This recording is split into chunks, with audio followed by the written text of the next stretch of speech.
Hey guys, Aaron Cybertron Zhang here, and today I'm back with another episode of Road to Ranked, where I climb the online VGC 17 ladder and provide live commentary as I go.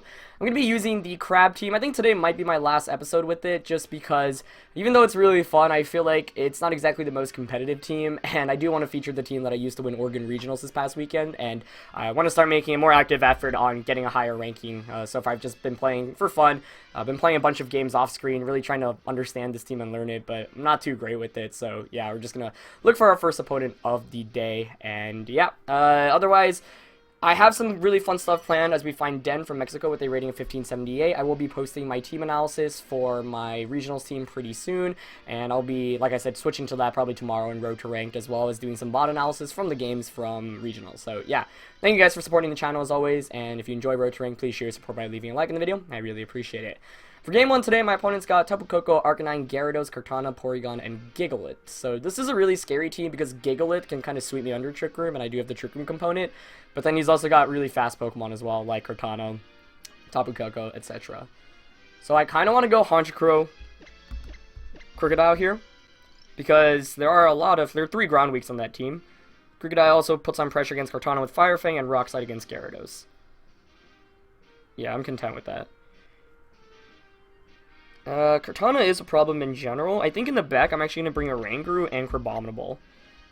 Because even without increasing Crabominable stats, like, I can one-shot or two-shot, basically, like, I mean, I hit super effective against Gigalith, Porygon, Kartana, Arcanine, and can even pressure Koko.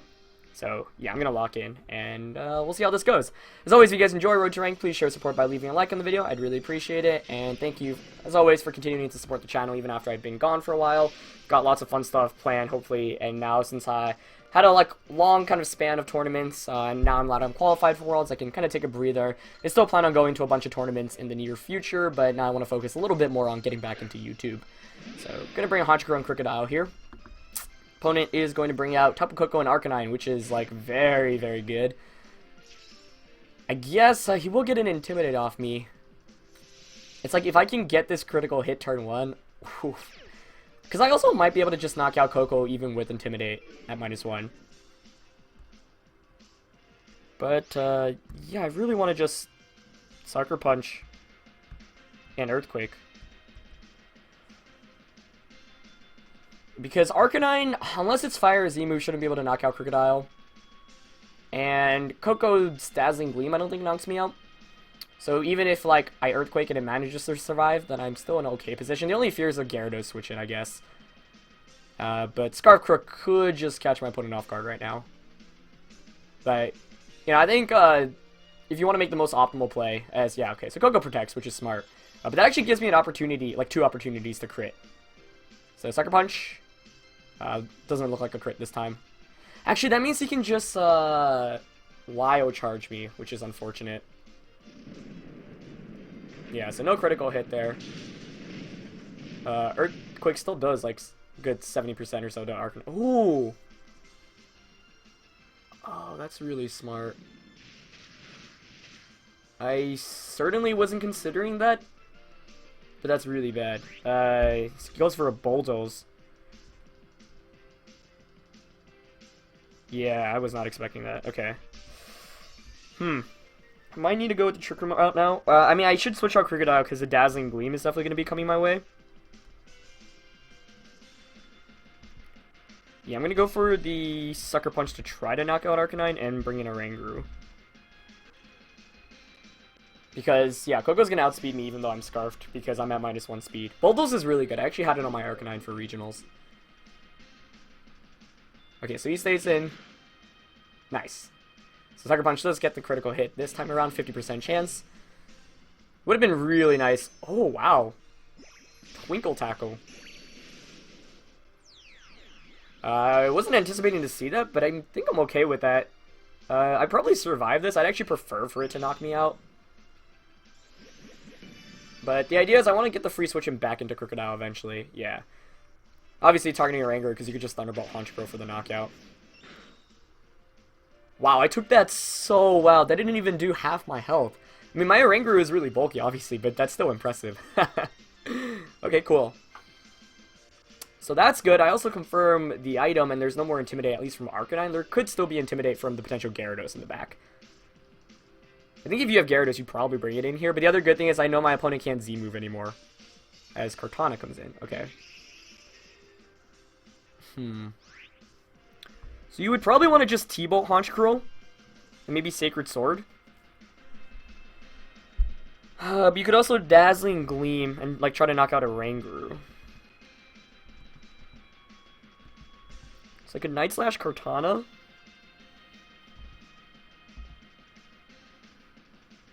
Night Slash Kartana. And Psychic? I should have Sucker Punched. He's gonna get a Volt Switch off. Does that KO me? Oh, that was stupid. Should have Sucker Punched. Yeah, because Sucker Punch plus Psychic plus Earthquake probably knocks Kartana out. Okay, but it is Gigalith in the back, which I thought it would be. So I might... It depends on what Kartana goes for here. I mean, it's probably... Whoa, I was not expecting that.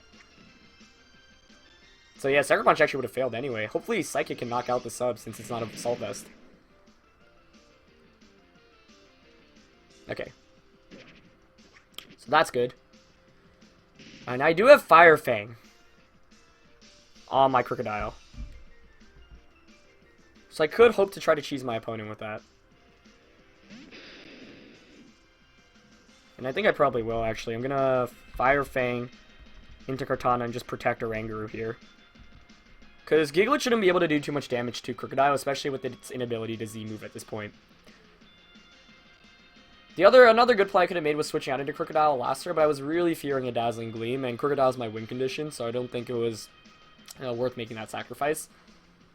But, Kartana protects. Okay. So, could be okay. Let's see what Gigalith went for. Oh, he's Cursed Gigalith. Okay, so he's the kind of Gigalith that's been running around in the meta for quite a while now. I don't like my position, to be honest. Crab should still be able to just, like, obliterate it, but I don't have switch-ins at this point. I'm gonna Fire Fang and Psychic that slot. Basically, the endgame I'm playing for is... Yeah, so he's gonna withdraw Kartana, but that's fine. Fire Fang plus Psychic probably doesn't knock him out, though, because he's at full HP. But the idea is to put Koko maybe in Fire Fang KO range. Okay, it's respectable damage. I mean, that did what, around 35%? Psychic should do another around 35? Yeah. Okay. And hopefully he knocks Ranguru out, giving me the free switch in into Crab. Yeah. But the issue is Crab at... Like, he's at +1 defense. So I'm going to bring Crabominable. Rock Slide also did a fair amount to Crocodile. Another one might just knock me out. So I'm going to Fire Fang and... I actually don't know the exact details of Crab Hammer. I don't want to decrease my defenses, though. Oh, I can crit more often with that? I didn't even know that. That's also helpful. I could make a risky play and, like, Fire Fang Gigalith, but I think it's not worth covering that option. So I will just go for the Crab Hammer. Okay, yeah, Gigalith protects. Nice. So since I'm locked into Fire Fang, might as well just go for the knockout here. That's actually really helpful, yeah. Maybe my opponent hoping I'd overcommit there, but I can't. Like, that's not a risk I can take right now in this position. So Crabominable, he's going to come back in with Kartana. Now I have the important decision to make. Like, is he going to protect with Kartana? Because I could now double up, and then, like, I could actually flinch with Fire Fang or Burn as well. So I'm, like, stacking RNG odds ahead as well. But I don't think it's worth it. So I'm going to just Fire Fang and Crab Hammer. If he doesn't detect with Kartana and I hit, then I should just win, because Crab should be able to two-shot Gigalith even after the Curse Boost. But Kartana does protect, which is the correct play. But I think, just like last turn, I still need to cover that option. I don't think Rock Slide knocks me out. I sure hope so. Okay, I get the Crab Hammer off. That's so bulky.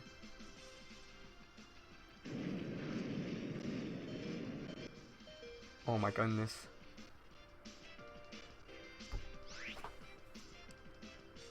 Well, Fire Fang will knock out Cortana. How is Gigalith? Oh my gosh. I always underestimate how strong Gigalith is. Close combat does more though. Will it knock it out? I don't know. Do I go for the crit? This is base 100, this is base 120. I feel like close combat won't even finish it off.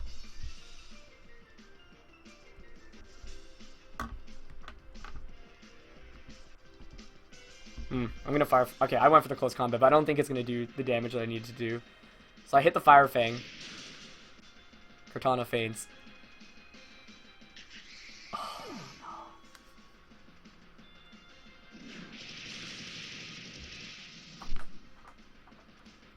Oh.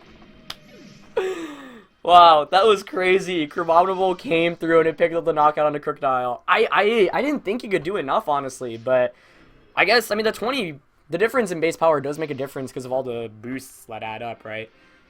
Actually, yeah, of course it does. Crabominable's ice and fighting, so you have stab as well, whereas with, yeah, so I didn't want to close combat at first because it would decrease my defenses, which was, like, the main reason, and a lot of those, Gigaliths carry, like, berries anyway, most of them being the 50% berries, so I didn't want to put it in range and just for it to heal all the way back up, especially because I didn't know my calcs with Crabominable there.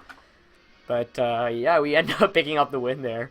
That was crazy. But yeah, I totally blanked out. I thought Crabominable was water type, but no, it's ice and fighting. So obviously you don't get the stab with Crab Hammer, but you do with close combat. So, so that was intense. You could have also gone for a double there, but I suppose it wouldn't have mattered with Cortana. I hate that Fire Fang can actually miss. As we're going to find Krog from Australia for our second opponent of the day. I think this will probably be our last game with this team. But we've got a team of Togedemaru, almost called a Pachirisu, Crobat, Gyarados, Arcanine, Milotic, and Dhelmise. So I don't like the fact he can fake me out, but I do have Inner Focus on Oranguru. And I have Mentor, so that is a relatively free Trick Room setup. Maybe I'll just go for that, yeah. I'm going to lead Crocodile because Crocodile still puts on some offense, and hopefully I can actually bait a knockout with Arachnid and Spider in the back, I think. Yeah, I like that. Dhelmise could be a problem, but I do have Crabominable for it. Yeah, I didn't bring Porygon once, really, with this team, and the Porygon has a lot of fun gimmicks, too, but just having Mentor on Oranguru means I can't get taunted. Gyarados and Crobat are both taunt users that I'm slightly worried about, so yeah, I'm going to bring it for this reason. Dhelmise is a super underrated Pokemon. I definitely do want to try it out on a future team. My last game was crazy. Man. Curse Gigalith. If any of you guys watched... Actually, I'm not going to spoil it, I guess. But, yeah, all I will say is Curse Gigalith was a very, very cool Pokemon to go up against in the finals. And if you guys haven't seen the finals at Oregon Regionals yet, I'm going to do some post-game analysis of that. So you can look out for that later this week. But, okay, Togedemaru Crobat. That's pretty good, I think, because it's a relatively passive lead in terms of offense. He can't fake my Oranguru out, nor can he taunt me because I have Inner Focus. So he's Air Balloon Togedemaru, that's fine. So, I think I'm just going to go on the offense here. I will just Rock Slide, and I will just Trick Room. Trick Rooming might seem weird here, because it's like, oh, you have Crocodile out, and yeah, effectively I probably waste a turn of Trick Room, but it's still good to get it out, because... Actually, I should have switched Crocodile out. Yeah. That's okay.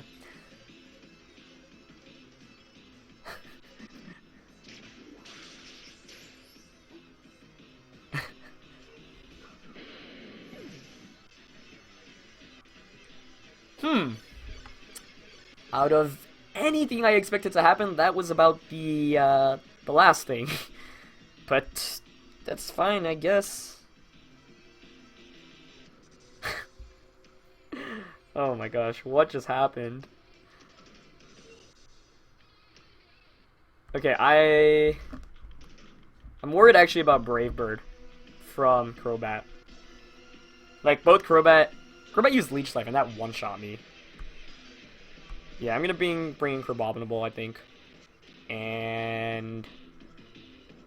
yeah, I'm gonna go for the Ice Punch. Leech Life Crobat. I've never seen offensive Crobat before, that's cool. I'm gonna Ice Hammer Crobat and switch into Arachnid.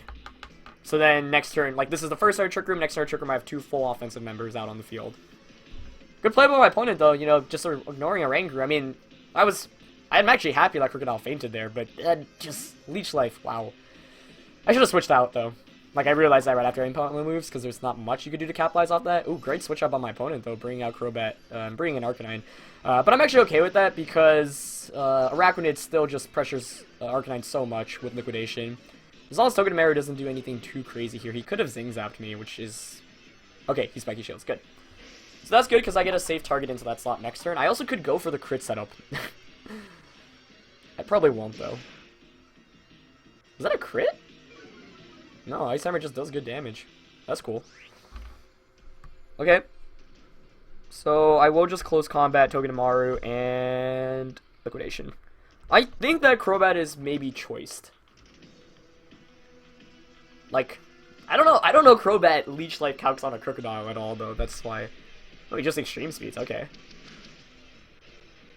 Life Orb. I went for the Z move to cover or protect, but perhaps that wasn't necessary. Nice. So even at -1, close combat knocks out Togedemaru, which was what I thought it would do, but just good to get that insurance. So Togedemaru will faint, and I will get the knockout here. Maybe I wasted my Z move. I'm not too sure about that. I mean, -1 still probably definitely knocks out Arcanine, so I don't think I needed a Z move this turn, but I wanted to cover a switch out or a protect. But I suppose it doesn't really cover protect, because if it protects, like, Liquidation will knock him out next turn anyway. I also didn't know whether he was like super bulky Arcanine or not, but Liquidation still just does so much damage even at -1, so that was maybe a waste. But that's fine. I mean, that's 2 turns of Trick Room down. I know Crobat's in the back, and I will probably double up into that slot because I'm not too worried about it. Could go for the crit setup now, but it's actually a little bit late because the crowd is now slower than Arachnid, which means it's faster under Trick Room. So I effectively kind of waste, you know, wasted if I do go for it. Okay, we see Gyarados come in, so dual Intimidate here, which is a little bit scary. But I'm pretty sure a double up should still knock out that Crobat. And neither of... Like, Gyarados... Unless it's Z-Bounce, actually. Bounce would be kind of bad. Ice Hammer can miss, though, right? I hate that. That's scary. But alas, I will just Ice Hammer and Liquidation. Because I think that Crobat's choiced. I know Protect come out. Okay, and Ice Hammer connects, which is great. That's so strong. Man, I underestimated how good the crab was. It's just like, because it's ice fighting, there's so many things I hit it for super effective damage, which is why I'm not the biggest fan. Liquidation, they're actually getting a crit, which is kind of funny. And there's a Z move coming out, so it's probably a Hydro Vortex. Targeting Crabominable, I'm assuming. So maybe I haven't won this yet. Yeah. Because I will be at -2 now with Arachnid, but... Like, I can just safely set up Trick Room again in the back, especially now that he's burned his Z move. And, like, Psychic does sizable amounts of damage. Yeah, Crab will faint there, but it's fine. I'm not too worried about that. Because Rangaroo can come in. Trick Room's still up, so I can, like, Psychic as well. Or I could Instruct, but at this point it's probably actually just better to attack with Psychic. That's why it's, like, important to still have an attacking move on a Rangaroo. He could have Dragon Dance and flinch me, though. That's, like, his 1-win condition, I think. Yeah, so it's the last turn of Trick Room. I'm just going to Psychic and Liquidation. Liquidation can decrease stats as well, which is good. And Psychic can decrease special defense. And no Protect comes out, okay. So maybe not having Protect or just not going for it. Maybe trying to set up a Dragon Dance in this last turn. Even at -2, Liquidation not being very effective still does 25%. Psychic should probably do another 25%. Yeah. So Gyarados does Dragon Dance, which I think is the smart play. But I'm not sure if that's enough to seal this one up for my opponent or to come back. Because sure, Trick Room expires now. We've seen Waterfall, we've seen Dragon Dance, or, you know, Waterfall from Hydro Vortex. So normally, like, without Flying MZ, you're going to run Earthquake or Protect, Earthquake and Protect, or Flamethrower or Protect, or Ice Fang and Protect. So Arachnid should still be safe here, so what I can do is just Trick Room and there's no need to Protect, so I can just Liquidation here. Because, yeah, so he's going to Waterfall me, but I think 2 Liquidations probably just knocks him out anyway. And a Rangaroo actually can take 2 Waterfalls, or at least that first one. Could have been a low roll, but yeah, I think 2 Liquidations should knock out Gyarados anyway. And I do get to Trick Room up. So, I like what my opponent was going for there, but, like, I knew in this position Arachnid's relatively safe and there's no reason to Protect, so to not throw this game, all I have to do is continue with damage and get attacks off, right? Like, let's say I protect Arachnid and he actually flinches a Ranguru, and then let's say it was a low roll the first time around and Waterfall just knocks out a Ranguru the second time. Then, because I didn't get that initial liquidation off, like, my opponent has higher chances of winning the game just through flinches are there. And if you, like, I don't know, Gyarados with Dragon Dance, there's not much you can do really to really threaten Arachnid other than bounce, but if you already reveal the Water Z move, you're not going to have bounce.